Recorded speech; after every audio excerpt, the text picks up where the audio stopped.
Hi guys, and welcome to the Aussie Expat 2 channel.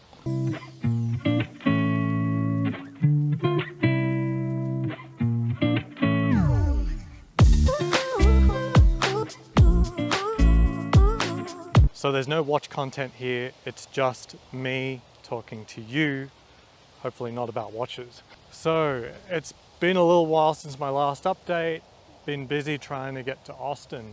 So I flew in Sunday, Monday, Tuesday was going to be scouting, looking at potential rentals. And when I flew in, got my car and got to the area that I wanted to scout, I was immediately a little off-put by how things look. There's a little bit of culture shock going from Las Vegas to Austin, because here in Las Vegas, there is a lot of attention paid to how things look, you know, right? We've got pretty anal HOAs here and that sort of thing, but you still do end up with neighborhoods and parks that look like this. They're well manicured, it's quite frankly beautiful.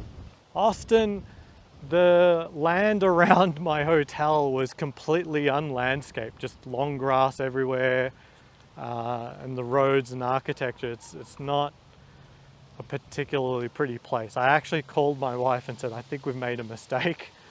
Please find me a nicer area. But after checking out a few things in the area, going to a nicer restaurant, I realized that while Austin on its surface doesn't look like this, once you get inside, places is actually really quite nice, as in like really bussin' and good food and people and so forth. So I realized that there's just a little small cultural thing that's happening there. Then when I started looking at houses, I saw a lot of houses that were not really ready for lease, to be honest. While they may retain a lot of selling value, like an old bathtub is not going to reduce the value of a house significantly, it does mean it's not really ready for someone who's going to pay a significant amount of money to start living there. In particular, there were a lot of listings where it was for both where the house is both for sale and lease. Like, it just tells me that they're not really interested in actually being a landlord. They're just trying to pay their own mortgage, basically. Now, I'm not going to run someone else's business, but quite frankly, a lot of the winning and losing in the real estate game, as far as I'm concerned, is whether or not you can attract a tenant that isn't going to be derelict or fuck up your place, basically. And when you start throwing them curveballs, like, here, deal with this, you know, cracked bathroom basin, you're not really going to be attracting the best client, you know what I mean? Why would someone who has options put up with that? And so that's what I saw with like a lot of listings, is that there were some really glaring things that could be fixed for nominal amounts of money, but they made sense to ignore if you were just planning to actually sell. But I did find one place, and I thought it was beautiful. Like, it's this house on top of this endless ocean of grass, a lot of privacy. It backed up onto a railway, which was sort of, you know, not so great, but I didn't hear any trains at that time, and I'm sure it's limited. I've lived in Seattle, I've lived in noisy places, so it can't be that bad. But otherwise, it was a beautiful place. I estimated that it was better than where we're currently living, and the location for the things that we wanted in the area was better than where we are now in Las Vegas. So there's a lot of good things about location here, and it's hard to be in a bad location in Vegas in terms of access, but it's very easy to be in a bad area in terms of like just, you know, riffraff. Neither of these places, Las Vegas where I'm staying or in Austin, would be bad from the perspective of crime. But yeah, so ultimately there was only really one place that I said this would be an upgrade. This would actually be nice. And unlike Las Vegas, they're very online over there in Austin. So you do applications via online portals, which in Vegas, when I applied back in 2020, was only like one of the 4 applications was online, and you had to actually see the agency in person. And I realized something, and it's something that's coming from like the Rolex world. I'm reasonably good at creating relationships and maintaining them. And the problem with the online form is it doesn't tell me, it's not really a starting point for a relationship. On one application, they called me immediately. I get to get a feel for like how attentive this person is, and it was reasonable. But on the actual house that I wanted, they didn't contact me immediately. So a day goes by and I ask my agent, can you go talk to them, see what's up? What are they considering? You know, that maybe I'm negotiable, I really do want this place. And then he said he could not get to anyone who's actually in charge. So that was like a huge red flag. Like the agent, a professional in the industry, could not reach someone who was in charge at this management agency. Then the next day I tried to go in, I want to say, oh, there's something on my form, you know, I wanted to talk to someone real about who's actually assessing these forms. And I got an answering machine. I left a message and I said, you know, call me back. I didn't get a call back. Here we are 3.5 days later post-application, still not a word of contact at all from this agency. These are all red flags that shouldn't be ignored. Ultimately, today in the morning, I said, geez, I'm almost dreading them saying they've accepted our application at this point. My wife then looked at Yelp reviews and Google reviews, and normally these are just disgruntled people. Like these are situations that maybe it's just a matter of perspective. There's another side to the story and you got to keep that in mind.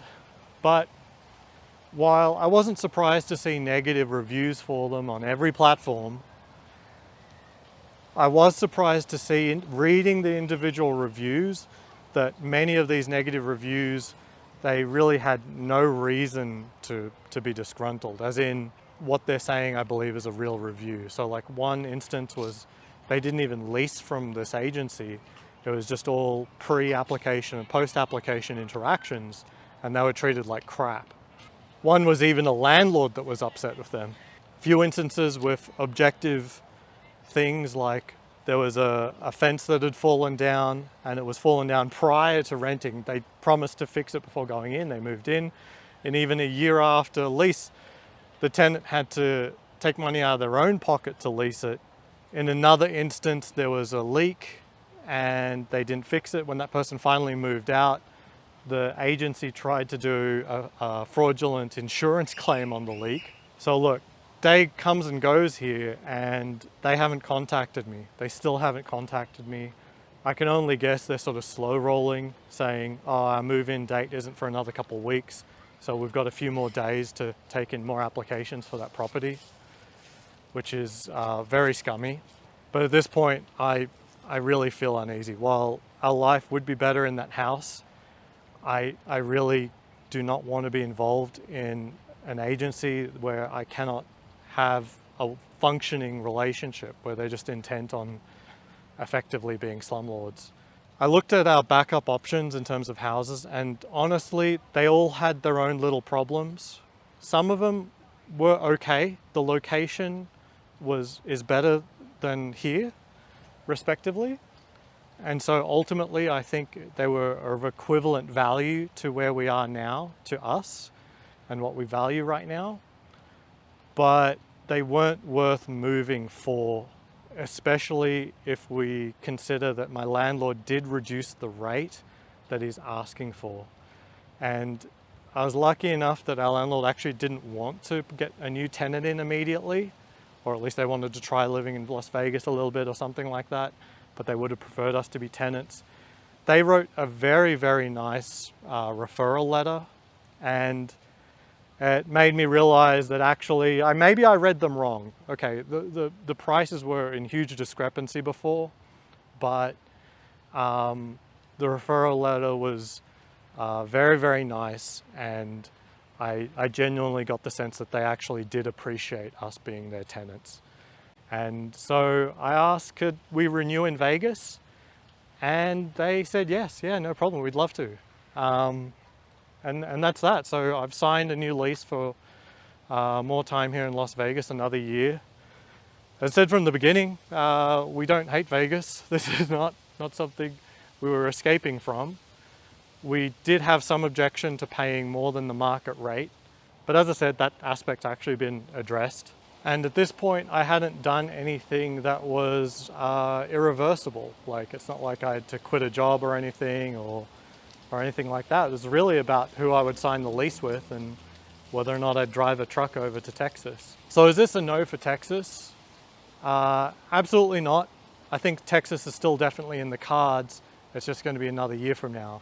I've learned some valuable lessons, in particular that before putting an application for one of these agencies, I need to actually reach out to them, call their phone number, and actually see if they've got humans who treat you well before actually sending an application in. That really you're not just looking at a house.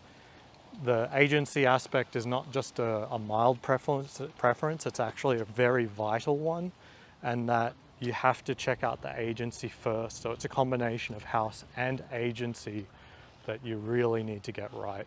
So I'm looking forward to another year here, spending more times with the friends that we've established.